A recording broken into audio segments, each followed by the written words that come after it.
ये जो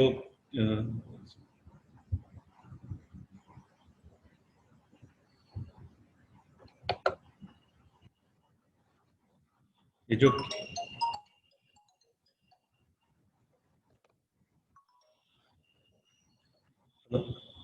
हाँ सुनील जी,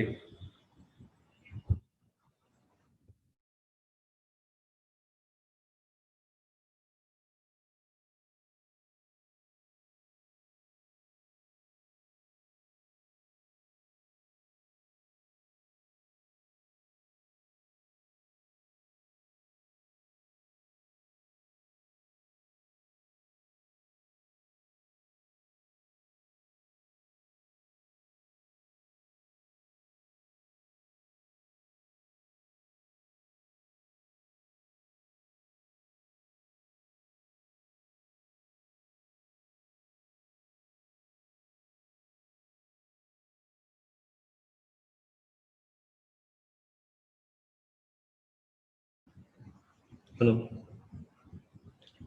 हम लोग आज शुरू करते हैं एनवायरनमेंट का अपना सेकेंड सेशन।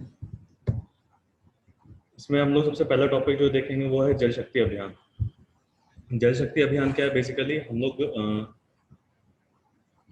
जैसे हम लोग देख सकते हैं कि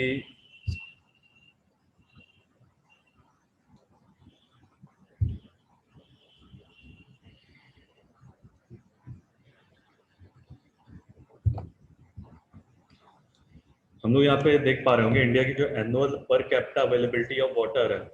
annual per capita availability of water मतलब कि एक व्यक्ति के लिए जो साल भर में पानी अवेलेबल रहता है,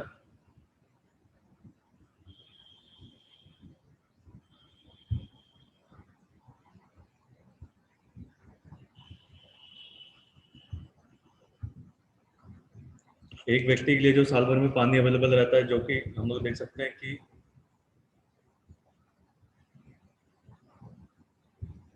2001 में 1820 क्यूबिक मीटर पानी था, 2011 में वही 1545 क्यूबिक मीटर पानी बचा और 2025 में 1341 क्यूबिक मीटर पानी बचा। ये रीजन है, एक तो पहली चीज है ये क्लाइमेटिक रीजंस है। क्लाइमेटिक रीजंस कैसे? बारिश अब हम लोग कम हो रही है, नदियां सूख रही हैं, फ्रेश वाटर कम हो रहा है, और दूसरा पॉपुलेशन भी बढ़ रही है।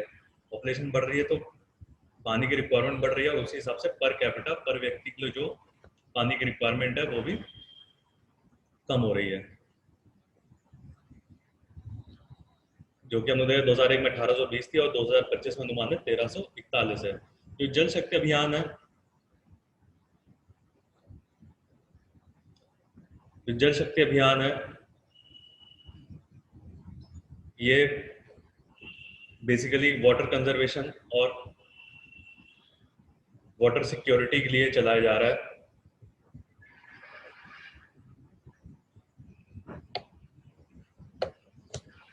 किसके द्वारा? जल शक्ति मिनिस्ट्री के द्वारा। जल शक्ति मिनिस्ट्री कौन सी दो मिनिस्ट्री को कंबाइन करके बनाई गई थी? एक तो ministry of water resources, river development and Ganga rejuvenation, और दूसरी ministry of drinking water and sanitation. ये हम लोग ये तो नहीं कह सकते कि यूपीएससी के लिए, लेकिन ये पीसीएस के लिए ये बहुत ही इंपॉर्टेंट पीटी इंफॉर्मेशन है कि जल शक्ति मिनिस्ट्री कौन सी दो मिनिस्ट्री को कंबाइन करके बनाई गई थी। Ministry of water resources, river development and Ganga rejuvenation, और दूसरी ministry of drinking water and sanitation. जो इनके फोकस एरियाज रहेंगे वो क्या क्या रहेंगे? फोकस एरियाज रहेंगे watershed development, water conservation and rain water harvesting, renovation of tradition and other water bodies और टैंक्स। जैसे कि हम लोग देख रहे होंगे दिल्ली सरकार काफी ज्यादा जो दिल्ली में लेक्स हुआ करती थी, सूख गई थी, उनको फिर से वापस से जिंदा कर रही है, उसमें वापस से पानी का संचय कर रही है। तीसरा है reuse borewell recharge structures. Boring के जो हम लोग बोरवेल वगैरह रहता है उसके पानी को भी प्रॉपरली जो हमारी वाटर टेबल है उसको रिचार्ज किया जा सके। अब जैसे होता क्या है कि हम लोग देखेंगे शहरों में रोड बनी होती है, अपनी मेटालिक रोड्स हैं, जो हम लोग रोड देखते हैं इनको हम लोग मेटालिक रोड्स कहते हैं। अगर पानी बारिश हो रही है तो इस रोड पे पानी गिर के सीधे नाले से ड्रेन हो जाता है, कहीं और चला जाता है, नाले से नदियों में से चला जाता है। होता क्या है कि डायरेक्ट मिट्टी में पानी अगर अगर नहीं सोख रहा है, अगर मिट्टी में डायरेक्ट पानी जाएगा तो जाहिर सी बात है उस एरिया की वाटर टेबल बढ़ेगी, धीरे धीरे वाटर का लेवल है उस एरिया का बढ़ेगा। और कौन सा area? Integrated communication campaign. Integrated communication campaign क्या होगा? इंटीग्रेटेड कम्युनिकेशन कैंपेन जो सेंट्रल मिनिस्ट्री है, वो जो डिस्ट्रिक्ट के जो ऑफिसर्स होंगे जो अपॉइंट किए गए हैं जल शक्ति अभियान के लिए, उनसे, फिर जो और नीचे के ब्लॉक लेवल या विलेज लेवल के लोग हैं उनसे डायरेक्ट कम्युनिकेट करते रहेंगे। एक तो ये कम्युनिकेशन रहेगा, फिर स्टेट वगैरह के बीच में आपस में कम्युनिकेशन रहेगा। जैसे दो स्टेट में कोई एक नदी बह रही है तो उसके मैनेजमेंट को लेके ये सब चीज़ें, ये इंटीग्रेटेड कम्युनिकेशन कैंपेन चलेगा। फिर real time monitoring dashboard. Real time monitoring dashboard मतलब जो भी हमारे इस अभियान के तहत जो भी स्टेप्स लिए गए उनकी रियल टाइम मॉनिटरिंग होगी। जैसे कि कोई गांव है उसमें मान के चलिए कि हमने कोई वाटरशेड डेवलपमेंट किया ताकि हम पानी का एकत्रित कर सकें, पानी को एकत्रित कर सकें, तो कितना क्या वाकई में क्या वाटर लेवल बढ़ रहा है उस एरिया का, उस विलेज, उस गांव का या नहीं, ये सब हम मॉनिटरिंग करेंगे। तो उसकी रियल टाइम मॉनिटरिंग डैशबोर्ड। हमारे साथ जो समस्या आ रही है कि हम लोग सिर्फ कोई भी स्कीम लागू करते हैं उसका आज तक सिर्फ आउटपुट देखा गया है। हम लोगों ने कभी आउटकम मेजर नहीं किया है। आउटपुट क्या देखा गया है? आउटपुट देखा गया है कि मान चलिए हमने कोई तालाब बना दिया, एक स्कीम आई, तालाब बनाने के लिए स्कीम आई, हम लोगों ने एक तालाब बना दिया।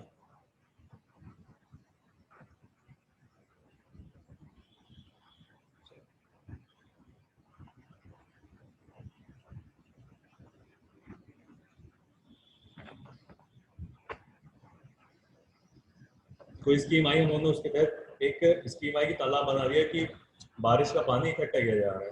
तो आउटपुट क्या हुआ? आउटपुट हुआ कि हमने मान के चलिए 1 लाख रुपए आया, उस 1 लाख रुपए खर्च करके तालाब बना दिया, ये हमारा तालाब बनाने का आउटपुट हुआ। लेकिन हम लोगों ने कभी उस चीज का आउटकम मेजर नहीं किया। क्या तालाब में वाकई पानी इकट्ठा हो रहा है? क्या तालाब में इस तरीके से बनाया गया है कि गांव के उसके आसपास का पानी बह के तालाब में आए?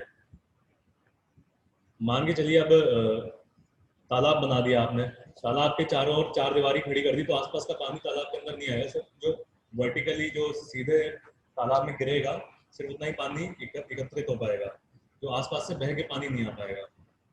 तो हम लोग कभी आउटकम आउटकम मेजर नहीं करते कि आप वाकई में तालाब बनाने से फायदा हुआ है या नहीं हुआ है।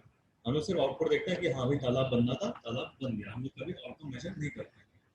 फिर क्या है? Application of space technology. हम लोग जो स्पेस के थ्रू मैपिंग करेंगे, जो हमारे कार्टोग्राफी वगैरह है वो कार्टोसैट है, जैसे हमारी जो सैटेलाइट है कार्टोसैट है, उसके थ्रू हम लोग कहाँ क्या पानी है नहीं है ये सब चीज़ें देखेंगे। फिर इंटेंसिव एफॉरेस्टेशन, इसकी जो बहुत महत्वपूर्ण पहलू है कि एफॉरेस्टेशन भी वाटर कंजर्वेशन का बहुत ही अच्छा तरीका है कि पेड़ हम ज़्यादा से ज़्यादा लगाएं। ये हमारे कुछ फोकस एरियाज रहेंगे। जल शक्ति अभियान है, ये 2 फेज में चलाया गया था। 1 जुलाई से लेकर 15 सितंबर 2019 तक ये सारे स्टेट्स में चलाया गया था। और फेज 2 था 1 अक्टूबर से लेकर 30 नवंबर। हम लोग जानते हैं कि जो हमारी मोर देन 75% जो इरिगेशन नीड्स हैं, सिंचाई की नीड है, वो मानसून से ही पूरी होती है। और सिंचाई की एवं बाकी जल की जैसे पीने, ये सब मानसून से पूरी होती हैं। लेकिन मानसून अपने यहाँ कितने दिन रहता है? मात्र 3 से 4 महीने, जून जुलाई से लेके अक्टूबर तक। तो मेन ये हो जाता है कि हम जो मानसून का पानी है या बारिश का पानी है उसको हम बचाएं, ताकि हम बाकी 8 महीने भी उस पानी को यूज कर सकें। हम लोग क्या करते हैं कि अभी हम लोग बारिश का पानी हम लोग नहीं बचाते हैं। हम लोग कोई अपना अंडरग्राउंड वेल नहीं बनवाएंगे कि हम लोग बारिश के पानी को इकट्ठा कर सकें या ऐसा कुछ कर सकें। तो जरूरी हो जाता है कि वाटर कंजर्वेशन और वाटर जो स्केसिटी, जो पानी कमी आगे आने वाले दिनों में जो भी है या आगे आने वाले दिनों में आ रही है, उसको हम पूरा करने के लिए मानसून के पानी का बेहतर उपयोग करें। तो फेज 1 में चलाया गया 1 जुलाई से 15 सितंबर। आप लोग देख रहे होंगे कि ये मानसून का ही पीरियड होता है, ये सारे स्टेट्स में चलाया गया है कि हम उसका पानी कंजर्व करेंगे। फिर 1 अक्टूबर से 30 नवंबर जो स्टेट्स विद रिट्रेटिंग मानसून, जब मानसून वापस जा रहा होता है, ये उन स्टेट्स में चलाया जाएगा। फिर अपने जो इसके कुछ एक एक की पॉइंट्स है जो पीटी में पूछे जा सकते हैं कि भाई इसके लिए अलग से कोई फंडिंग इशू नहीं की गई है, जो एग्जिस्टिंग मिनिस्ट्री की जो फंडिंग है, जो जल शक्ति मिनिस्ट्री वगैरह की है, वही यूज की जाएगी, नो एडिशनल फंडिंग। ब्लॉक और डिस्ट्रिक्ट लेवल पे कंजर्वेशन प्लान बनाए जाएंगे।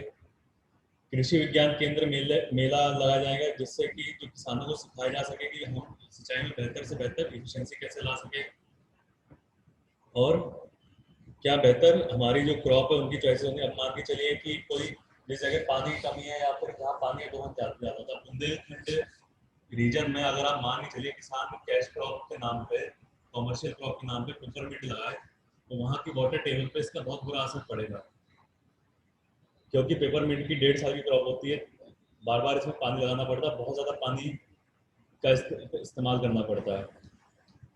तो ये होता है कि किसान को उस एरिया के हिसाब से बेहतर फसल कौन सी हो सकती है, ये सब बताया जाए। और क्या होगा, 3D village contour mapping. 3D village contour mapping क्या होगी, विलेज की मैपिंग की जाएगी, कहाँ कितनी क्या समस्या पानी वगैरह की देख लीजिए, जो कि अपने रियल टाइम पे जो ऑफिसर्स वगैरह उनके आंखों पे सामने रहे। अब है क्या सबसे बेहतरीन, क्या होता है नई नई स्कीम बनाने से अच्छा है कि हम लोग जो एग्जिस्टिंग स्कीम चल रही हैं उन्हीं का उपयोग किया जाए अपनी कमियां दूर करने में। जल शक्ति मिनिस्ट्री ने ना ही कोई एडिशनल फंडिंग, ना ही कोई कुछ ना करके जो मनरेगा के थ्रू जा रहा था। मनरेगा क्या, बेसिकली गांव में एक सोशल इंफ्रास्ट्रक्चर तैयार करना, जैसे कि स्कूल, तालाब, बोरवेल वगैरह, ये सब बनाना, रोडें बनाना गांव की, और साथ में जिससे कि गांव के लोगों को रोजगार मिले। तो जल शक्ति अभियान का कन्वर्जेंस सब मनरेगा के साथ किया गया है।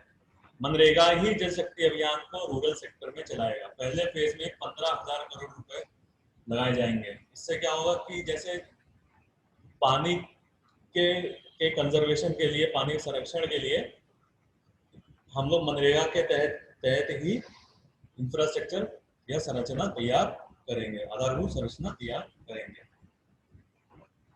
और क्या की पॉइंट्स हैं इसके, स्पेशल पानी पंचायत लगाई जाएंगी वाटर स्ट्रेस एरिया में।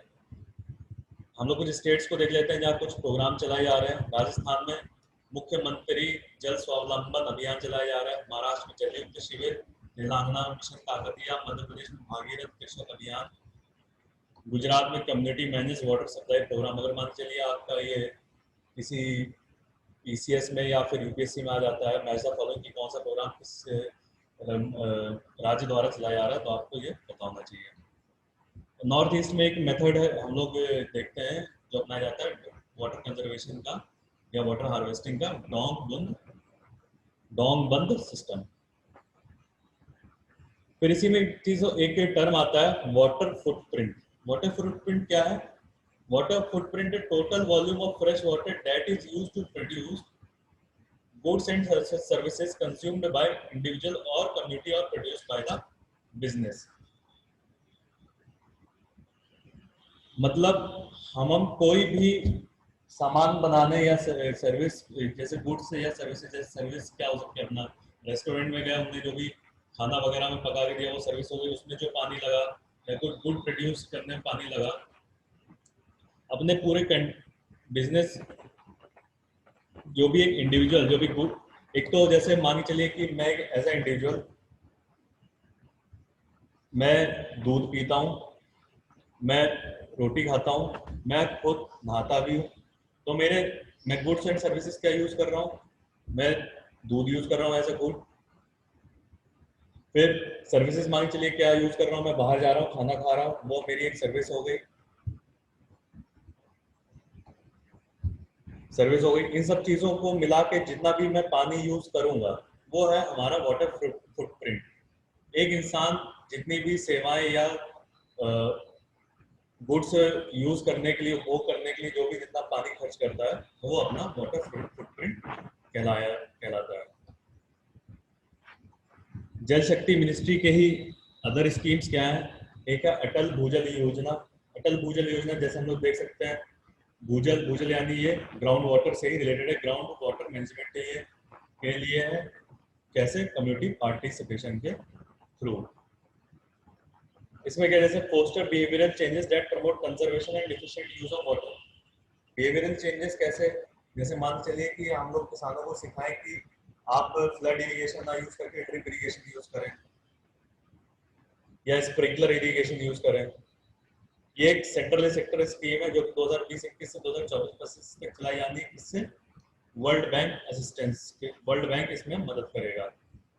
जो फंड्स दिए जाएंगे स्टेट्स को वो एज ग्रांट्स दिए जाएंगे।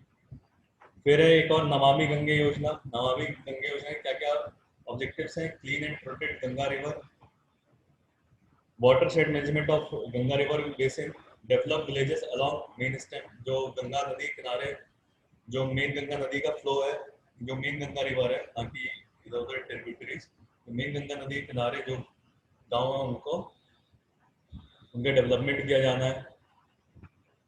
फिर कंजर्वेशन ऑफ एक्टिव, जो गंगा नदी में जो भी लाइफ है, जैसे मछली या जो भी पाए जाते हैं, जैसे हम लोगों ने देख कहीं ये डॉल्फिन सेंचुरी बनाई जा रही है और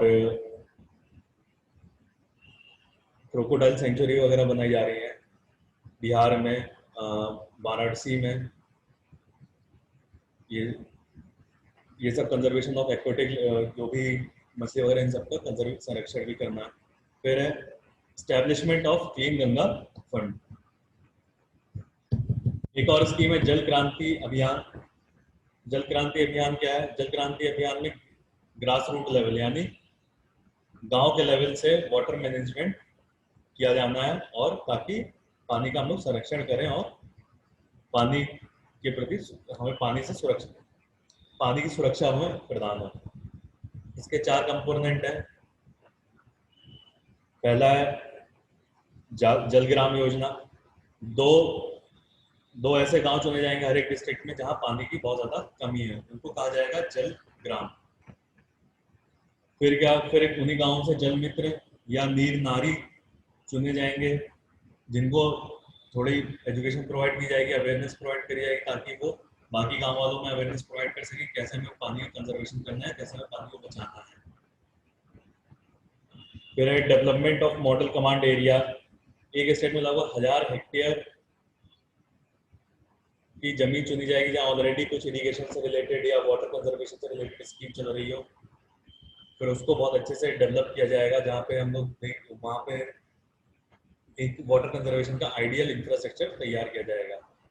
फिर पॉल्यूशन अबेटमेंट, पॉल्यूशन वाटर में पॉल्यूशन होने से रोकना है पानी में। फिर मास अवेयरनेस प्रोग्राम चलाया जाएगा वाटर कंजर्वेशन के लिए। इसी के तहत एक सुजलाम कार्ड इशू होगा, जिसका लोगो होगा water saved is water produced, water saved is water produced, जो कि हर एक जलग्राम को दिया जाएगा, जिससे कि स्टेट ईयरली इन्फो मिलती रहेगी उस गांव में पानी की स्थिति के बारे में। फिर एक और स्कीम है जल शक्ति मंत्रालय के अंदर जल जीवन मिशन। जल जीवन मिशन क्या है? जल जीवन मिशन जैसे हमने देखा होगा यहाँ पर, जो नल से जल, providing functional household tap connection FSTC to every rural household by 2024 तक हर एक घर में, हम गांव ग्रामीण घर में हमें नल के थ्रू पानी की सुविधा देनी है। कब तक? 2024 तक। हम लोग एक स्टैंडर्ड माना जाता है कि भाई कब कौन सा टैप, एक फंक्शनल टैप कनेक्शन माना जाएगा कि कब हाँ भी यहाँ नल से नाम मात्र का नहीं लगा, उसके बाकी उसमें पानी आता है, तो लगभग उस नल से हमें 55 litre per capita per day पानी आए, वो फंक्शनल टैप हम लोग मानेंगे। कितना? 55 litre per capita per day पानी आए। इसके कंपोनेंट्स क्या क्या है? जो अपना FSTC जल जीवन मिशन है, इसके कंपोनेंट्स क्या क्या है?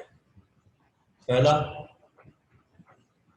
Piped water supply infrastructure in village, मतलब पूरे गांव में पाइप का जाल वगैरह फैला होना चाहिए, ताकि सारे गांव वालों को पानी प्रोवाइड किया जा सके। फिर पानी तो कहीं ऐसे ही तो कहीं से पानी होगा नहीं, कोई लॉन्ग टर्म में कोई पानी का सोर्स भी डेवलप करना पड़ेगा, भाई इससे नहर से पानी आएगा या फिर इस तालाब से पानी आएगा आपके लिए पीने के लिए। फिर चूंकि तालाब वगैरह ओपन होंगे तो उसमें जाहिर सी बात है कुछ प्रदूषण भी हो सकता है, उस प्रदूषण को भी दूर करना है। फिर हम लोग जो घर में पानी यूज करते हैं जैसे नहाने के लिए या फिर बर्तन धोने के लिए या फिर कपड़े धोने के लिए, उसको ग्रे वाटर कहा जाता है। ग्रे वाटर क्या होता है? जिसमें फीकल ना मिला हो। फीकल मतलब जो हमारा एक्सक्रीटा ना मिला हो,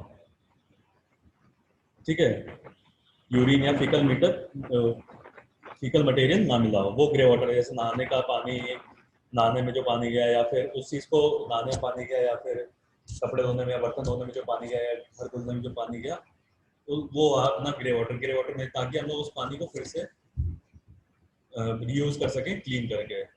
फिर development of testing labs, testing lab वगैरह बनाए जाएंगे, R&D सेंटर बनाए जाएंगे, कैसे किसी गांव में प्रॉपर्ली पानी दिया जाए या फिर कैसे क्लीनिंग वगैरह की जाए। फंड कैसे बटेगा जल जीवन मिशन में? फंड शेयरिंग सेंट्रल और स्टेट के बीच होगी।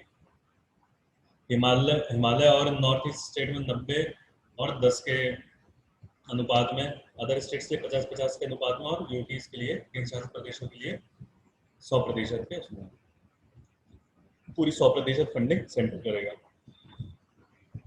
फिर है अपना कॉम्प्रिहेंसिव वाटर मैनेजमेंट इंडेक्स। इसको कौन रिलीज करता है? कॉम्प्रिहेंसिव वाटर मैनेजमेंट इंडेक्स को रिलीज करता है नीति आयोग। जो इन्होंने इंडेक्स रिलीज किया उसमें स्टेट से सबसे नंबर 1 पे कौन आया? गुजरात। केंद्र शासित प्रदेशों में नंबर 1 पे कौन आया? पौंडीचेरी। हिमालय और नॉर्थ ईस्ट स्टेट में कौन आया? हिमाचल प्रदेश। पहली बार ऐसा हुआ है कि दिल्ली को भी कॉम्प्रिहेंसिव वाटर मैनेजमेंट, सॉरी ये मैं थोड़ी मिस्टेक कर गया हूँ, कॉम्प्रिहेंसिव नहीं है,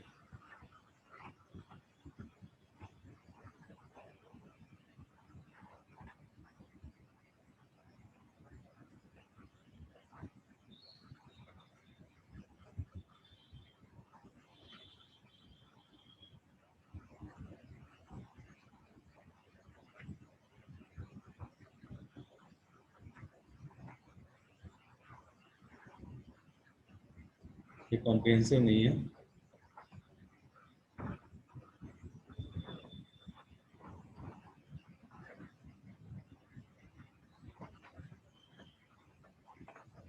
ये है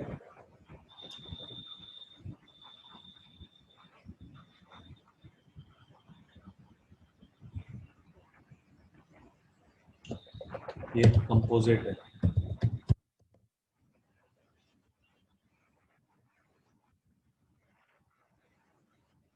एक करेक्शन कर ले प्लीज, ये कंपोजिट है।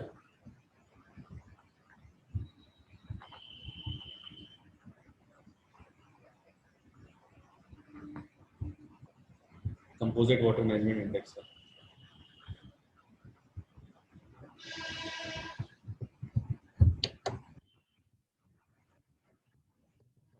COMPO SIT composite water management index. फिर जो एक फॉकेन मार्क इंडेक्स करके होता है, जिससे हम लोग जो कि देखता है कि एक इंसान के लिए उसके कितना पानी अवेलेबल है साल भर में, तो उस हिसाब से वो कहता है, वो बताता है कि कौन सा एरिया वाटर स्केर्स है, कौन सी कंट्री वाटर स्केर्स है, वाटर सफिशिएंट है। Excuse me.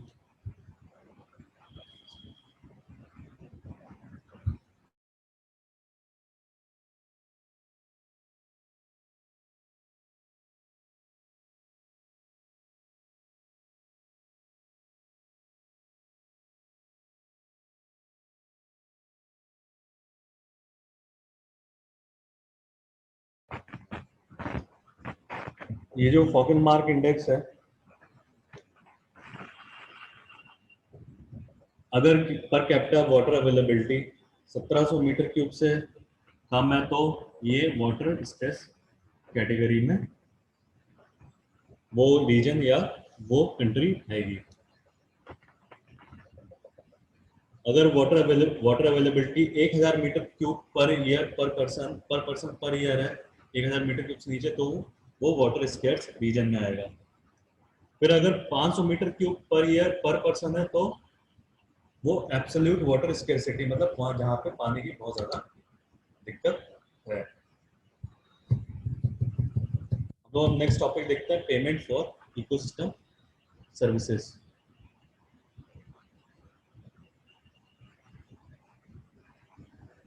Payment for ecosystem services क्या है? Payment for ecosystem services basically वही है, जैसे कि हम लोग अपने नेचुरल एनवायरनमेंट से कहीं पानी, कहीं लकड़ी, ये सब देते हैं, तो हम लोग इन्वायरमेंट चीज़ें तो यूज़ कर रहे हैं, लेकिन हम लोग इन्वायरमेंट को वापस क्या दे रहे हैं, वो है अपना पेमेंट फॉर इकोसिस्टम सर्विसेज। अब मान के चलिए कि किसी जंगल के लोग हैं, जंगल के ट्राइबल लोग हैं, वहाँ से हम लोग कहीं लकड़ी लेते, हम हमारे यूज़ में कहीं से लकड़ी आ रही है, कहीं कुछ आ रहा है, लेकिन हम वाप और उस चीज़ को हम लोग यूज़ कर रहे हैं, हम लोग बेसिकली सीधे इंडस्ट्री को पे कर रहे हैं, लेकिन क्या इंडस्ट्री उन लोगों के लिए कुछ पे करे या नहीं? तो अगर हम लोग कहीं से किसी जंगल से लकड़ी का उपयोग कर रहे हैं, तो वहाँ के लोगों के डायरेक्ट हम लोग कुछ पेमेंट करें, वो है अपना पेमेंट फॉर इकोसिस्टम सर्विसेज। जो पहला पेमेंट फॉर इकोसिस्टम सर्विसेज हुआ है, जो एग्रीमेंट हुआ है, वो विलेज फॉरेस्ट डेवलपमेंट सोसाइटी और पालमपुर म्यूनिसिपल काउंसिल हिमाचल प्रदेश के बीच में हुआ है।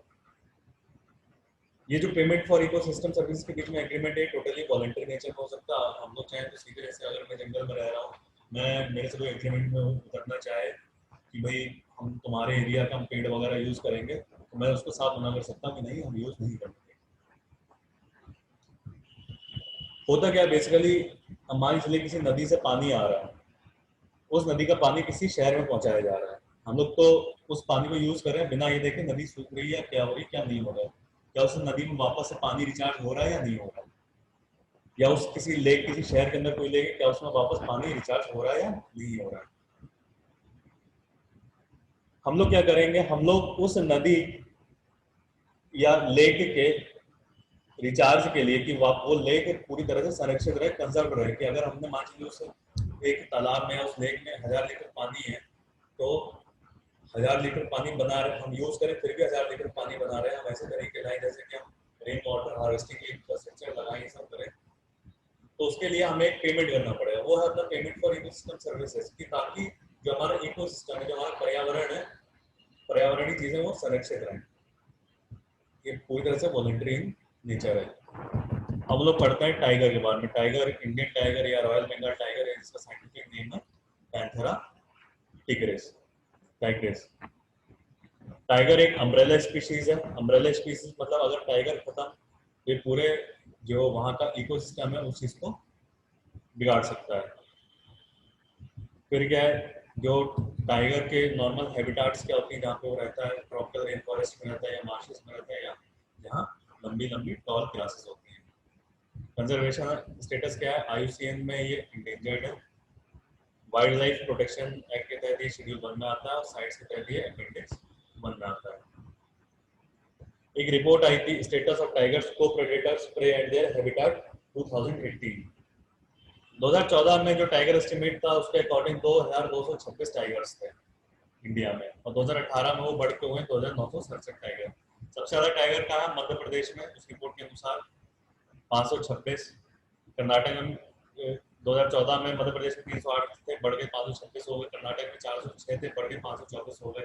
इसी तरह हम 4 स्टेट का देख लो, और जहाँ जहाँ स्टेट में जहाँ टाइगर की जनसंख्या घटी है, वो है छत्तीसगढ़, झारखंड, उड़ीसा, आंध्र प्रदेश और तेलंगाना।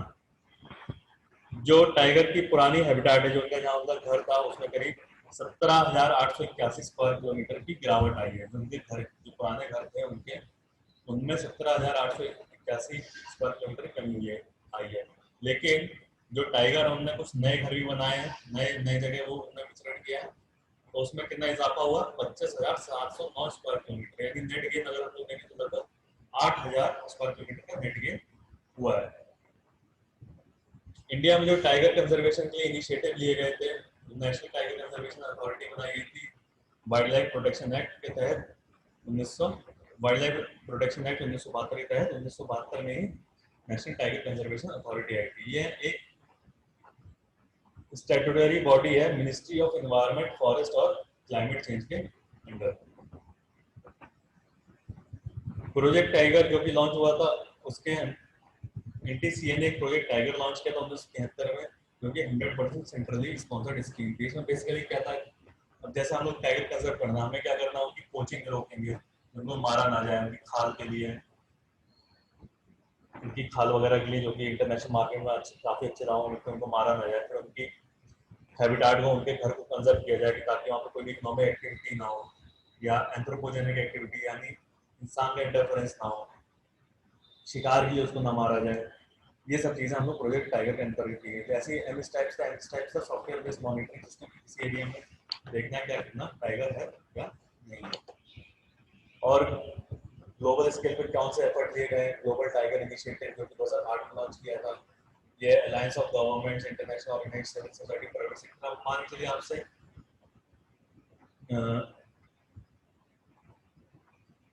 ग्लोबल टाइगर इनिशिएटिव के बारे में स्टेटमेंट दे दिया जाता है। Global tiger initiative which was launched in 2008 is an alliance, is an intergovernment alliance only, कि सिर्फ और सिर्फ गवर्नमेंट का ही अलायंस है और कोई नहीं है। तो ये स्टेटमेंट गलत हो जाएगा, वहाँ इंटरनेशनल ऑर्गेनाइजेशन, प्राइवेट सेक्टर वगैरह भी इंक्लूडेड हैं। ये सिर्फ वाइल्ड टाइगर्स नहीं, ये स्नो लेपर्ड्स भी इसमें इंक्लूड किए गए हैं। ये भी बहुत इंपॉर्टेंट इन्फॉर्मेशन। फिर ग्लोबल टाइगर रिकवरी प्रोग्राम, इसमें क्या है, पावर टाइगर रेंज कंट्रीज, मतलब जहाँ जहाँ टाइगर पाए जाते हैं उन कंट्रीज में प्रॉपर टाइगर के कंजर्वेशन एफर्ट्स लाए जाए। फिर है ग्लोबल टाइगर फोरम, ये क्या है, ये इंटरनेशनल कोलैबोरेशन है टाइगर बियरिंग कंट्रीज का, जहाँ जहाँ टाइगर है, कि जो टाइगर का काउंट है 2022 तक दोगुना करना है, doubling the count of wild tigers by 2022। फिर है TX2 करके प्रोग्राम है, कौन लेके आया था, वर्ल्ड वाइल्ड लाइफ फंड। इसमें क्या है कि double number of wild tigers across the geographical areas. TX2 के ही अंदर है कंजर्वेशन एश्योर्ड टाइगर स्टैंडर्ड्स। ये इसमें देखना है कि क्या किस कोई कंट्री टाइगर बचाने के लिए कुछ कर रही है, कुछ कंजर्वेशन एफर्ट कर रही है, तो क्या वाकई में उनका फल मिल रहा है या नहीं। ये था टाइगर के बारे में। अब हम लोग देखते हैं राइनो के बारे में, राइनोसोरस के बारे में। ये इंडिया में, ये वर्ल्ड का largest mammal after elephant, largest mammal on land है, कौन सा है, एलिफेंट। और दूसरे नंबर पे largest mammal on land, second largest mammal on land है राइनो। राइनो बेसिकली अफ्रीका और एशिया में पाया जाता है। अफ्रीकन दो सींग होते हैं, उनके 2 हॉर्न राइनोज हैं। फर्दर ये व्हाइट राइनो और ब्लैक राइनो होते हैं। ब्लैक व्हाइट राइनो भी फर्दर नॉर्दर्न राइनो और सदर्न राइनोज में। नॉर्दर्न राइनोज क्रिटिकली इंडेंजर्ड है और southern rhinos near threatened status. और ब्लैक राइनो ये हुक लिप्ड है, इनको हुक लिप्ड राइनो भी कहते हैं, क्रिटिकली इंडेंजर्ड है। एशिया में कहाँ राइनो, इंडिया राइनो, जो कि सबसे ज्यादा पॉपुलेशन इंडिया में, 1 horn rhino, single horn rhino पाए जाते हैं। इनका स्टेटस क्या है, वल्नरेबल IUCN में। और ये wild life protection act 1972 schedule 1 wild life protection act 1972 के अंतर्गत आता है। फिर है जावन राइनो, जावन राइनो जो इंडोनेशिया में पाया जाता है, इंडोनेशिया वैरायटी है, ये भी क्रिटिकली इंडेंजर्ड है। सुमात्रन राइनो, ये डबल हॉर्न राइनो। क्वेश्चन आया आया कि only 1 horn rhinos are found in Asia, तो ये गलत होगा। सुमात्रन राइनो भी डबल 2 हॉर्न राइनो होते हैं, जो कि क्रिटिकली इंडेंजर्ड है, एशिया में पाए जाते हैं। अब है क्या बेसिकली कितने, एक एक एक दो तीन चार पाँच छः, ये राइनो की 6 कैटेगरी है। 6 कैटेगरी में का इनको आपको एक हल्का सा रफ याद रखना है कौन सा क्रिटिकली सबसे इंपॉर्टेंट, जो अपनी एशिया वाली हो जाती है 3, इंडियन राइनो जो कि वल्नरेबल है, जावन राइनो क्रिटिकली इंडेंजर्ड और सुमात्रन राइनो क्रिटिकली इंडेंजर्ड। अभी हम लोग मलेशिया से जो इंडोनेशियन राइनो जावन राइनो है, मलेशिया में ये पूरी तरह से एक्सटिंक्ट हो चुका है, अब ये बिल्कुल भी नहीं पाया जाता। राइनो रेंज कंट्रीज कौन सी है, 5 राइनो रेंज कंट्रीज है, ये भी बहुत इंपॉर्टेंट है आपको याद रखना कि राइनो रेंज कंट्रीज कौन सी है, इंडिया, नेपाल, भूटान। 2 इंडिया की नेबरिंग, एक नेपाल एक भूटान। और कौन सी, इंडोनेशिया और मलेशिया। इंडोनेशिया की तो अपनी 2 वैरायटी, एक जावन राइनो और एक सुमात्रन राइनो। एक जावन है 1 हॉर्न, सुमात्रन है 2 हॉर्न। फिर क्या राइनो से रिलेटेड ये new Delhi declaration of Asian rhino हुआ था कि किसके बीच था ये, राइनो रेंज कंट्रीज। कौन सी राइनो रेंज कंट्रीज, जो 5 कंट्रीज है, बात की, इंडिया, नेपाल, भूटान, इंडोनेशिया और मलेशिया। फिर एक है प्रोजेक्ट स्टार्ट किया गया था, DNA database for Indian rhinos. ये बेसिकली क्या है, राइनोज के लिए आइडेंटिटी कार्ड का काम करेगा, जो कि इसकी कोचिंग को रोकेगा। फिर जो डेटाबेस कहाँ रखा जाएगा, ये world wild life institute of India, जो कि जिसका हेडक्वार्टर कहाँ है, देहरादून में हेडक्वार्टर है, यहाँ पे रखा जाएगा। फिर एक है इंडियन राइनो विजन 2020 जो कि 2005 में आया था। इसका क्या था कि 2020 तक 3,000 पॉपुलेशन करनी है। सबसे ज्यादा राइनोज कहाँ है इंडिया में? असम में क्या काजीरंगा नेशनल पार्क में। कितने हैं काजीरंगा में? असम में लगभग 91% टोटल राइनो पॉपुलेशन इंडिया की है वो असम में। चलिए अपना टाइगर हो गया, राइनो हो गया, ग्रेट इंडियन बस्टर्ड देखते हैं। एक एस्टिमेट है कि लगभग सिर्फ 130 ग्रेट इंडियन बस्टर्ड रह गए हैं इंडिया में। स्टेटस क्या है इनका? आईयूसीएन में क्रिटिकली इंडेंजर्ड है। कन्वेंशन ऑन माइग्रेटरी स्पीशीज जो कि बॉर्न कन्वेंशन है, माइग्रेटरी स्पीशीज जो अपने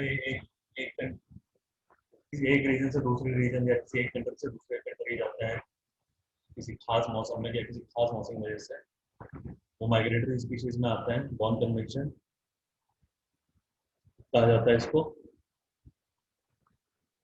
प्रपोजल है कि जो ग्रेट इंडियन बुस्टर्ड है इसको एक्सटिंक्शन की लिस्ट में रखा जाए। ग्रेट इंडियन बुस्टर्ड और क्या है? Schedule 1 of wild life protection act में आता है ये। हम लोग की पॉइंट्स देख लेंगे। दो की पॉइंट्स है कि ये इंडियन सब कॉन्टिनेंट में ही पाए जाते हैं। इंडिया नहीं, इंडियन सब कॉन्टिनेंट, साउथ साउथ एशियन के रीजन में पाए जाते हैं इंडियन सब कॉन्टिनेंट। फिर क्या है? Considered as flagship grassland species. Flagship grassland species जैसा हम लोग टाइगर में देखा था, टाइगर एक जंगल स्पीशीज है। अगर वो खत्म होता है तो पूरे इकोसिस्टम पर फर्क पड़ेगा, बाकी बाकी स्पीशीज पर फर्क पड़ेगा। ऐसे ही इसके खत्म होने से, ग्रेट इंडियन बस्टर्ड के खत्म होने से बाकी स्पीशीज पे भी फर्क पड़ेगा। साइट्स कहाँ जहाँ इंडिया में पाए जाते हैं? Desert national park sanctuary Jaisalmer Rajasthan में, नलिया गुजरात, बरोड़ा महाराष्ट्र, बेल्लारी कर्नाटक। राजस्थान में इसकी हाईएस्ट पॉपुलेशन है। हरियाणा, पंजाब, उड़ीसा, यूपी, तमिलनाडु और मध्य प्रदेश से ये ऑलमोस्ट गायब हो चुके हैं, खत्म हो चुके हैं पूरी तरह से। फिर एक प्रोजेक्ट गोदवा स्टार्ट किया था। गोदवा राजस्थान में लोकल नाम है इंडियन ग्रेट इंडियन बस्टर्ड का। ये किसने स्टार्ट किया था? राजस्थान में। गोदवा यानी ग्रेट इंडियन बस्टर्ड राजस्थान का स्टेट बर्ड है, इसके कंजर्वेशन के लिए स्टार्ट किया गया था। ऑब्जेक्टिव क्या है इसका? कि इसकी पॉपुलेशन को बढ़ाना। फिर वही ग्रेट इंडियन बस्टर्ड के लिए ही कैप्टिव ब्रीडिंग सेंटर शुरू किया गया था। कहाँ? पिंजौर हरियाणा में। अब आता है अपना नेक्स्ट टॉपिक, अर्थ ओवरशूट डे। अर्थ ओवरशूट डे वो होता है, मान के चलिए अर्थ ने हमें एक साल के लिए कोई रिसोर्स बना के दिए, जैसे पेड़, जैसे मान के चलिए क्रॉप एक साल के लिए, पानी एक साल के लिए कितना अवेलेबल है, इतना पानी ही अवेलेबल होगा कि बाकी चीजों पर फर्क। जैसे मान के चलिए प्रकृति की जब शुरुआत हुई तो 1,000 लीटर पानी था दुनिया में। प्रकृति की जब शुरुआत हुई 1,000 लीटर पानी था। फिर धीरे धीरे इंसान आना शुरू हुआ तो 1,000 लीटर पानी था, और हर साल उसमें 500 लीटर पानी प्रकृति रिचार्ज कर जाती थी, बढ़ा देती थी। 1,000 कर देती थी, फिर 500 बढ़ा दिया, 1,500 कर देती थी, फिर अगले साल और कर दिया, 2,000 हो जाता था नदियों में और ऐसे पानी। अब इंसान हुआ, इंसान ने धीरे धीरे पानी यूज करना शुरू किया। पहले दो इंसान थे, वो 10 लीटर पानी यूज किया करते दिन भर में। फिर और इंसान हुए, धीरे धीरे बढ़ते गए बढ़ते गए बढ़ते गए। अब कैपेसिटी क्या है प्रकृति की? मात्र 500 लीटर पानी ऐड कर पाना हर साल। अब लेकिन अब इस समय इंसान क्या यूज कर रहा है? 700 लीटर पानी यूज कर रहा है। तो वो सात तो इससे क्या हो रहा है, जो ऑलरेडी जो इनिशियल टाइम में जो स्टोर था हमारा 1,000 लीटर का, वो पहले 800 लीटर होगा, फिर धीरे धीरे 600 लीटर हो जाएगा, क्योंकि ऐड तो सिर्फ 500 लीटर कर रहा है और इंसान अब यूज कितना कर रहा है? 700 लीटर। क्योंकि प्रकृति जो 500 लीटर पानी ऐड करती है वो इंसान एक साल में यूज ना करेगा, वो मात्र 8 महीने में या 7 महीने में यूज कर लेता है। जो प्रकृति एक साल में बना रही है वो इंसान को एक साल के लिए बना रही है जो चीज, वो अगर इंसान 7 महीने या 8 महीने यूज कर लेगा, वो जिस पर्टिकुलर डे पे वो क्रॉस होगा वो अर्थ ओवरशूट डे कहलाया जाएगा। 2000 ये कौन कैलकुलेट करता है? ये world wild life funding calculate करता है, जो कि इसका आरबीआई एक इनिशिएटिव है। और ये जो अर्थ ओवरशूट डे है ये कौन? वर्ल्ड वाइल्ड लाइफ फंड और ग्लोबल फुटप्रिंट नेटवर्क द्वारा कैलकुलेट किया था। 2019 में था, 29 जुलाई को। 2020 में ये है 22 अगस्त, यानी परसों ही है, डे आफ्टर टुमारो। ये 2020 में 22 ये इतना क्यों एक महीने का हमें क्यों रियायत मिलेगी, क्योंकि कोविड-19 की वजह से काफी कम रिसोर्सेज का यूज हुआ है। फिर अपना next topic red mud utilisation. Red mud क्या है? ये बॉक्साइट का रेसिड्यू है। बॉक्साइट क्या है? बॉक्साइट एल्यूमिनियम कोर है, जिससे हम लोग एल्यूमिनियम निकालते हैं अपने यूज के लिए। तो मिनिस्ट्री ऑफ माइंस ने एक वर्कशॉप ऑर्गेनाइज करी है, वेस्ट टू वेल्थ। जब हम लोग बॉक्साइट से एल्यूमिनियम बनाते हैं तो उसमें रेसिड्यू बचता है, वेस्ट मटेरियल बचता है रेड मड। रेड मड क्या? रेड मड अगर हम लोग ऐसे छोड़ देते हैं तो वो सॉइल को पोल्यूट करता है, वाटर को पोल्यूट करता है। इससे अच्छा है कि रेड मड को हम लोग, रेड मड में कई सारे ऐसे कंस्टिट्यूएंट हैं जिनको हम लोग फिर से यूज कर सकते हैं, जैसे silicon, aluminium, iron, calcium, titanium, sodium, impurities. इनका कहाँ यूज हो सकता है? एसिडिक सॉइल, क्योंकि इसमें कॉस्टिक सोडा होता है, तो हम लोग एसिडिक सॉइल्स में डाल सकते हैं ताकि वो कॉस्टिक सोडा निकाले, ताकि वो न्यूट्रलाइजेशन हो सके। फिर टाइल्स बनाने में, अदर सेरामिक बनाने में, ब्रिक्स बनाने में और सीमेंट वगैरह बनाने में भी हम लोग रेड मड का यूज कर सकते हैं। हम लोग इनमें क्या जरूरी है याद रखना, वेस्ट टू वेल्थ वर्कशॉप कौन लेके आया था? Minister of mines. ऐसे हम लोग को लगेगा वेस्ट टू वेल्थ क्या हो सकता है, शायद मिनिस्टर ऑफ एनवायरमेंट लेके आया होगा। नहीं, ये मिनिस्टर ऑफ माइंस लेके आया है। क्या करेगा ये वेस्ट टू वेल्थ के तहत? जो बॉक्साइट का रेसिड्यू है, जब हम लोग बॉक्साइट और से एल्यूमिनियम निकालते हैं तो जो उसका बाय प्रोडक्ट, वेस्ट प्रोडक्ट बचता है रेड मड, उसको हम लोग फर्दर यूज करेंगे। फिर deep ocean mission. Deep ocean mission किसका प्रोग्राम है? इसरो का। Department of biotechnology, department of science and technology, DRDO और Indian council of agriculture research का। ये कितने डिपार्टमेंट मिलकर काम कर रहे हैं? 5। कौन से? ISRO, DBT, department of biotech, science and technology, DRDO और ICAR, council of agriculture research. ये 2 प्रोजेक्ट इंस्टॉल कर रहे हैं। क्या? एक तो डिसैलिनेशन प्लांट लगाएंगे इस समुद्र किनारे, ताकि समुद्री पानी प्योरीफाई करके उसको प्यूरिफाई किया जा सके। क्या? जो कि टाइडल एनर्जी। टाइडल एनर्जी क्या है? रिन्यूएबल एनर्जी है, जिसकी मदद से हम ये डिसैलिनेशन प्लांट चलाएंगे। और दूसरा क्या है? एक सबमर्सिबल व्हीकल बनाएंगे जो कि 6000 मीटर समुद्री गहराई तक जा सकेगा, जिसका नाम रखा है रोसप 6000। सॉरी, यहाँ गलती होगी, 6000 है। जिसको कुछ है उसके लिए लोग टेस्ट भी कर सकते हैं। ये क्या करेगा? ये पॉलीमेटेलिक नोड्यूल्स निकालेगा। पॉलीमेटेलिक नोड्यूल्स से ये हमारे काफी, जैसे मैंगनीज वगैरह हमारे ओर्स निकलेंगे, जो कि हम लोग फर्दर अपने इंडस्ट्रीज वगैरह में यूज कर सकते हैं। पॉलीमेटेलिक नोड्यूल्स क्या होते हैं? बेसिकली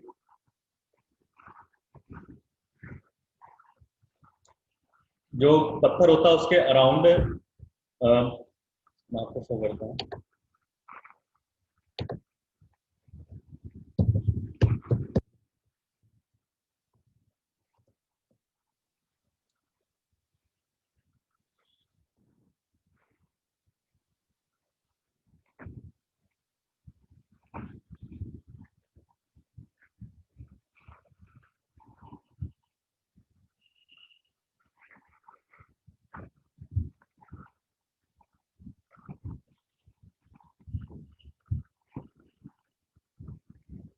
ये कुछ ऐसे हो है कि छोटे छोटे पार्टिकल इकट्ठे होते गए, एक पार्टिकल ऊपर दूसरा पार्टिकल, ये ऐसे नोड्यूल सा बन गया, एक गट्ठा सा गोला सा बन गया।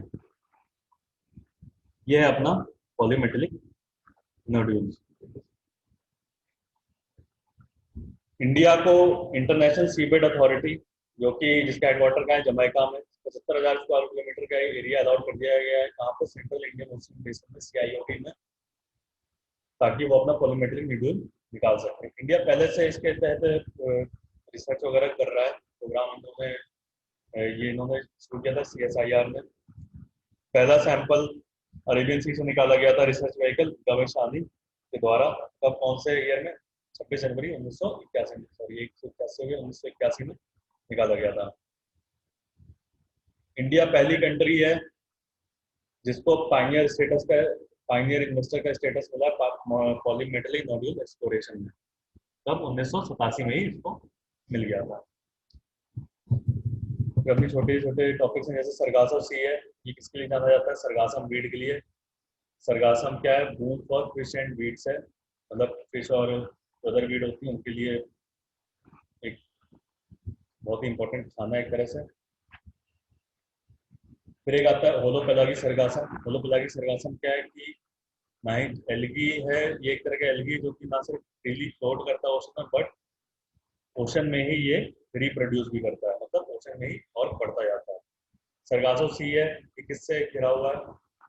गल्फ स्ट्रीम से वेस्ट में, कैनरीज करंट से ईस्ट में, नॉर्थ अटलांटिक करंट से नॉर्थ नॉर्थ में, और नॉर्थ अटलांटिक इक्वेटोरियल करंट से या काउंटर इक्वेटोरियल करंट से साउथ में। इसमें क्या क्या पाए जाते हैं? इसमें थ्रेटेंड और इंडेंजर्ड ईल पाई जाती है, white marlin, porbeagle shark और डॉल्फिन वगैरह पाई जाती हैं। ये हम लोग कुछ देख लेते हैं स्टेट्स क्या है, और जो बटरफ्लाई वहाँ पाई जाती है। महाराष्ट्र में ब्लू नॉर्मॉन, उत्तराखंड में कॉमन पीकॉक, कर्नाटक में सफेद बर्ड विंग्स, केरला में मालाबार बैंडेड पीकॉक। ये स्टेट बटरफ्लाई है, स्टेट बर्ड्स हैं। तो ये यूपीएससी या पीसीएस पीसीएस में ज़्यादा चांसेस हैं ऐसे मैसा फॉलो आने के। तो एक टेक्नोलॉजी है प्लास्टिक क्रस्ट। प्लास्टिक क्रस्ट क्या है कि हम लोग प्लास्टिक पोल्यूशन हो रहा है, वो धीरे धीरे जाके जो समुद्र के किनारे रॉक है उनमें प्लास्टिक की एक कोटिंग चढ़ती है, वो है अपना प्लास्टिक क्रस्ट। फिर एक global pollination coalition to protect pollinators आया। पॉलिनेटर्स क्या होता है? पॉलिनेटर्स अपने दो तरह के पॉलिनेटर्स हैं, इनवर्टिब्रेट पॉलिनेटर्स और वर्टिब्रेट पॉलिनेटर्स। इनका बेसिकली पॉलिनेटर क्या होता है? पॉलिनेटर ये होता है जो पौधों के प्रजनन में, पौधों या फूलों या पेड़ों के प्रजनन में काम करे, वो अपना पॉलिनेटर है। तो माना जा रहा है कि जैसे आयुषी ने एक लिस्ट दी है कि 16.5% ऑफ वर्टिब्रेट पॉलिनेटर्स, जैसे बंदर वगैरह हो गए या गिलहरी वगैरह हो गए, ये वर्टिब्रेट पॉलिनेटर्स हैं, वगैरह।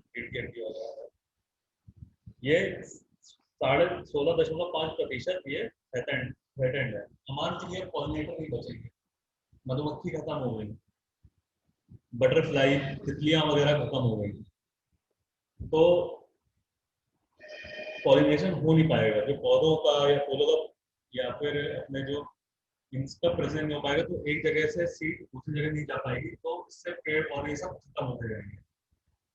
तो इसके लिए लोग पॉलिनेटर्स को बचाना बहुत जरूरी है। रिसेंटली क्या हुआ, नाइजीरिया चौथी अफ्रीकन कंट्री बनी है जिसने इस पॉलिनेशन को ज्वाइन किया था, global pollination to protect pollinators. ये इनिशिएटिव किसने स्टार्ट किया था? ये इनिशिएटिव नीदरलैंड ने स्टार्ट किया था। जो पॉलिनेटर्स पे असेसमेंट है, ये कौन करता है? Inter governmental science policy platform on biodiversity and ecosystem sciences, IPBES, जो कि एक इंटर गवर्नमेंटल बॉडी है। हमने जो कि टाइगर वगैरह के बारे में देखा, तो थोड़ा हम लोग ये जो नेक्स्ट है, ये कुछ टाइगर रिजर्व है, इंपॉर्टेंट टाइगर रिजर्व है, जो कि पिछले एक साल में न्यूज में रही है। इसमें से हम लोग कुछ इंपॉर्टेंट टाइगर रिजर्व के बारे में हम लोग पढ़ेंगे। जैसे नेशनल चंबल सेंचुरी है, नेशनल चंबल सेंचुरी जो कि मध्य प्रदेश में है। ये यहाँ पे घड़ियाल पाया जाता है जो कि critically endangered, IUCN critically endangered में आता है। फिर और क्या पाया जाता है? गैंजेटिक रिवर डॉल्फिन इंडेंजर्ड में आती है, और रेड क्राउन रूटेड टर्टल जो क्रिटिकली इंडेंजर्ड में आता है। न्यूज में एक क्यों होता है? क्योंकि यहाँ इसको एक इको सेंसिटिव जोन डिक्लेयर कर दिया गया।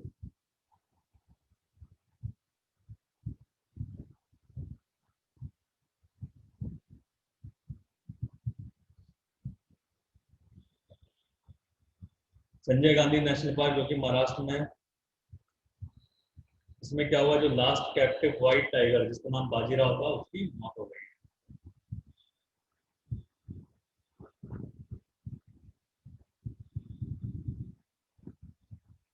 फिर क्या है? Gym Corbett national park. इसमें क्या, सुप्रीम कोर्ट ने एक कांडी रोड प्रोजेक्ट है जो कि इससे पार्क से निकल रहा था, उस पर रोक लगा दी। यह है first to be declared as tiger reserve in 1973, Jim Corbett national park. अभी हमने राइनोस के बारे में पढ़ा। Kaziranga national park Assam, UNESCO world heritage site in greater one from tigers. इसको दो भाग में बांट दिया गया है, existing eastern Assam wild life and the new Biswanath wild life park Brahmaputra कोइन। ये बहुत इंपॉर्टेंट है कि कौन से दो डिवीजन में बांटा गया है, ईस्टर्न असम वाइल्ड लाइफ और दूसरा विश्वनाथ वाइल्ड लाइफ पार्क।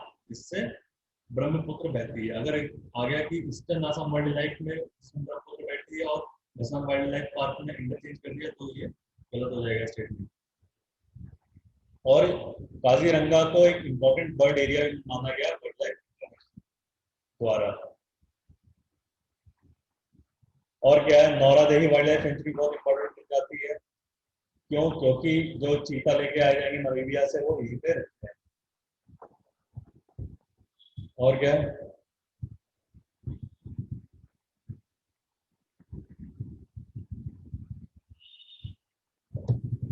ये पेंच टाइगर रिजर्व है एमपी में, जिससे पेंच रिवर बहती है। इसको बेस्ट मैनेज टाइगर रिजर्व में रखा गया है।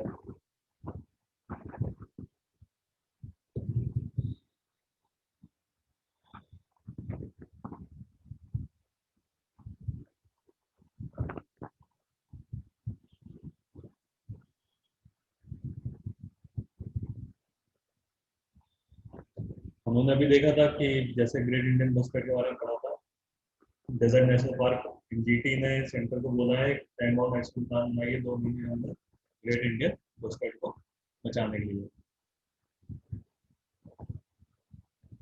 फिर क्या है, ये मलाई महादेश्वरा वाइल्ड लाइफ सेंचुरी, इसके बारे में थोड़ा आगे देखेंगे। ये इसमें मलाई महादेश्वरा है, इसमें इसमें इसको नया टाइगर रिजर्व बनाया जा रहा है कर्नाटका का।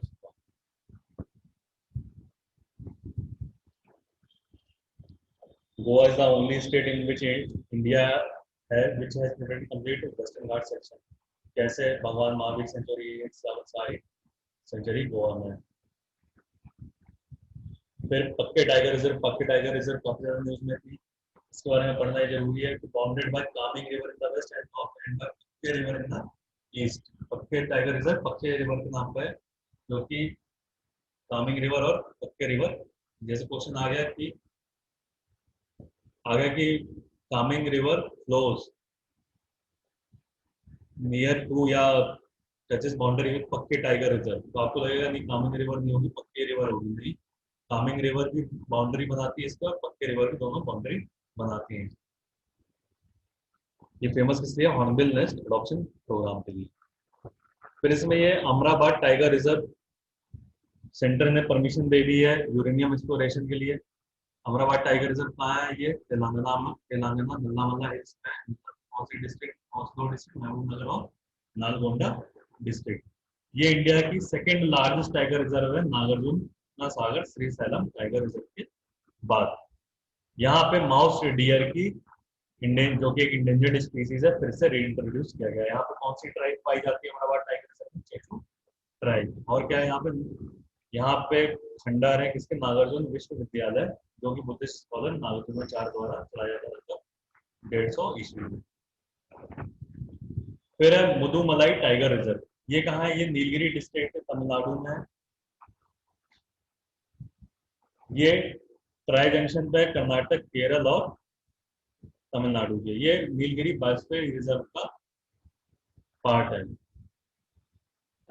नॉर्थ में बांदीपुर नेशनल पार्क, साउथ में मुकोटी नेशनल पार्क और साइलेंट वैली द्वारा घिरा हुआ है, वेस्ट में वायनाड वाइल्ड लाइफ सेंचुरी द्वारा घिरा हुआ है। तमिलनाडु में और कौन सी टाइगर रिजर्व है? Annamalai tiger reserve, Kalakad tiger reserve, जो कि पहली टाइगर सेंचुरी डिक्लेयर की गई थी 1965। पहली टाइगर रिजर्व कौन सी थी? Jim Corbett. और पहली टाइगर सेंचुरी जो कि डिक्लेयर कर दिया गया था टाइगर की प्रोटेक्टेड 1962 में, वो था कलाकाड़ मुदुमलाई टाइगर रिजर्व। और कौन सी है? सत्यमंगलम टाइगर रिजर्व, जो कि जहाँ ईस्टर्न घाट और वेस्टर्न घाट मिलते हैं, ये वहाँ पे स्टैब्लिश की गई है। फिर एक कर्नाटक टाइगर रिजर्व, ये कर्नाटक जो टाइगर रिजर्व कर्नाटक के 6 टाइगर रिजर्व है, जिसमें से 3 एक चामराजनगर डिस्ट्रिक्ट में, ये कौन सी? Bandipur Biligiri Ranganath temple tiger reserve और हिल्स टाइगर रिजर्व। अब हिल्स टाइगर रिजर्व के बारे में हम लोग देख लेते हैं, तो उन्होंने स्किप किया था ऊपर।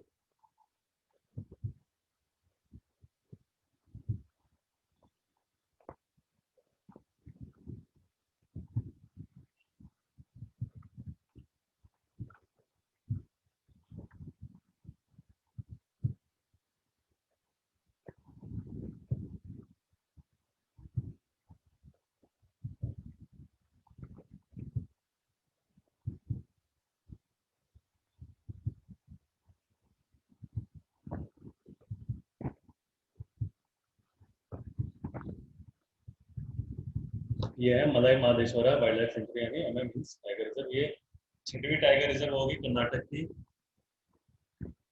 इससे कर्नाटक में सबसे ज्यादा टाइगर रिजर्व हो जाएंगी, कितनी?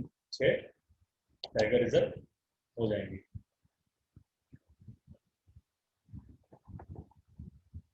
फिर अपना जो बात, ये तो 3 टाइगर रिजर्व चामराजनगर डिस्ट्रिक्ट हो गई, और कौन सी है? नागरहोल, भद्र टाइगर रिजर्व और अंश दिल्ली टाइगर रिजर्व। और कुछ इंपॉर्टेंट है जो ऊपर कवर्ड नहीं थी, Nagarjuna Shri slam tiger reserve जो कि सबसे बड़ी टाइगर रिजर्व है, सबसे बड़ी टाइगर रिजर्व है। ये कहाँ पे? डेसिडोस मल्ला मल्ला फॉरेस्ट में है। ये प्रोजेक्ट टाइगर के अंतर्गत 1983 में लाई गई थी।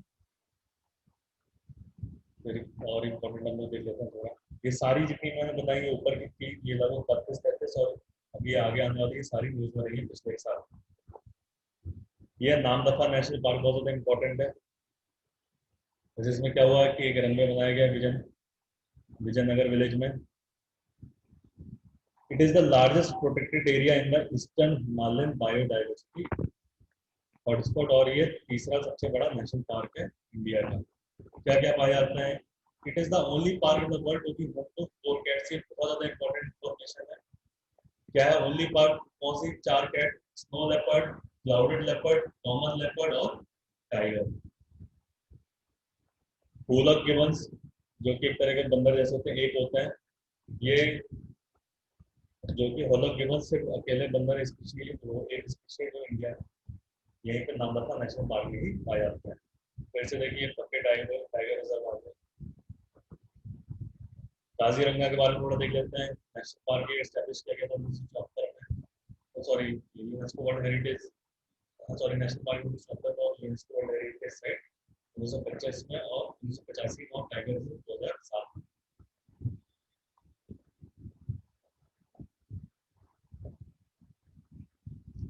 काजीरंगा में सबसे ज्यादा वन हॉर्न राइनोज है।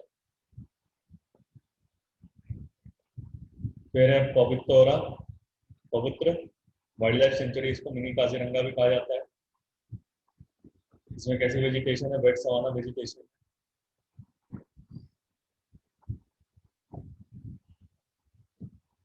क्या recently 2 Asiatic wild water buffaloes died in Pobitora wildlife sanctuary due to anthrax disease. ये एक डिजीज है एनिमल्स वाली। फिर विक्रमशिला गैंगटेक डॉल्फिन सेंचुरी बहुत ज्यादा इंपॉर्टेंट हो जाती है। भागलपुर गंगा नदी बिहार में है। ये डॉल्फिन अकेली डॉल्फिन सेंचुरी है पूरे इंडिया की। अब क्वेश्चन आया कि रॉयल बंगाल टाइगर से बंगाल में पाया जाता है, वेस्टर्न घाट्स में नहीं पाया जाता है, तो ये गलत होगा। रॉयल बंगाल टाइगर गोवा में भी पाया जाता है। कहाँ पे? महादेव वाइल्ड लाइफ सेंचुरी में।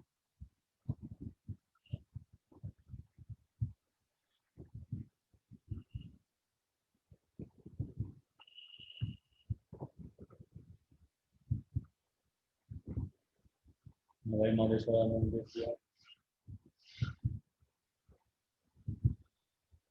ये कुछ इंपॉर्टेंट वाइल्ड लाइफ सेंचुरी थी जो पिछले साल न्यूज में रही। ये मैं पीडीएफ ग्रुप पे सेंड कर दूंगा आपके फर्दर रेफरेंस के।